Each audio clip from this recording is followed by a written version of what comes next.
ఈ సంబంధించినటువంటి ఈశ్వరాచారి సంబంధించినటువంటి మరణం సో ముఖ్యంగా బీసీలకు రిజర్వేషన్లు కావాలన్నటువంటి దానిపైన కానీ ఇప్పటికి కూడా ఎవరు కూడా స్పందించలేదు. ప్రభుత్వాలు స్పందించలేదు, పెద్ద పెద్ద నాయకులు కూడా స్పందించలేదు. దీన్ని ఎట్లా అర్థం చేసుకోవాలి?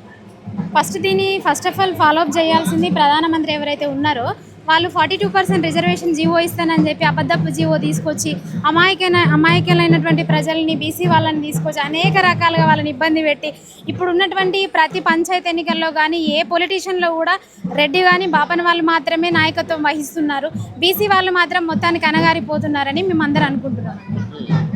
ఎందుకు ఇక్కడ రాష్ట్ర ప్రభుత్వం కనీసం ఎక్స్‌గ్రేషియా కూడా ప్రకటించలేనటువంటి స్థితిలో ఉన్నది? నేను ఎట్లా అర్థం చేసుకోవాలి? అంటే చేతగాని ప్రభుత్వం కాబట్టి కాంగ్రెస్ ప్రభుత్వం, ఎందుకంటే బీసీ వర్గాల్లో ఉన్నటువంటి మంత్రులు కూడా బయటికి రాకపోవడం అనేది చాలా సిగ్గుసేటైనటువంటిది ఈ తెలంగాణలో. మరి రేవంత్ రెడ్డి కూర్చొని ఏం చేస్తున్నాడో అర్థమైతలే. తెలంగాణ కోసం శ్రీకాంతాచారి అమరుడైండు, మరి ఈ బీసీ వర్గాల కోసం ఈశ్వరాచారి చనిపోవడం అనేది చాలా బాధాకరం. అంటే మనం చూసినట్లయితే ఆ చిన్న పిల్లలు చాలా బాధ అనిపిస్తుంది. ఆ 3 మెంబర్స్ పిల్లల్ని వాళ్ళ మదర్ కేర్ చేయడం అనేది చాలా బాధాకరమైన విషయం. చాలా చిన్నగా ఉంది అమ్మాయి చూడడం కూడా.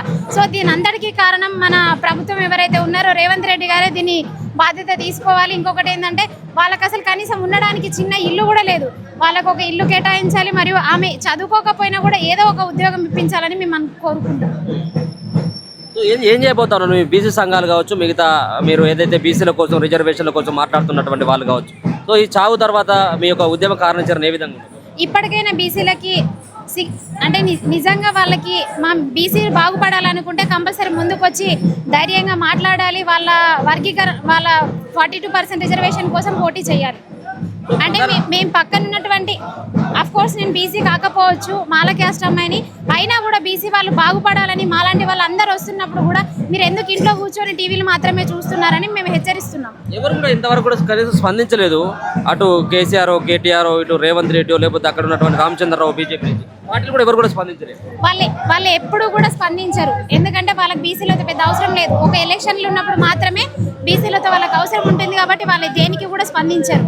అలాంటప్పుడు ఈ బీసీ వాళ్ళందరూ ఏకమయ్యి ఉద్యమం చేస్తే తప్ప మీకు రిజర్వేషన్స్ అనేది కల్పించబడదు.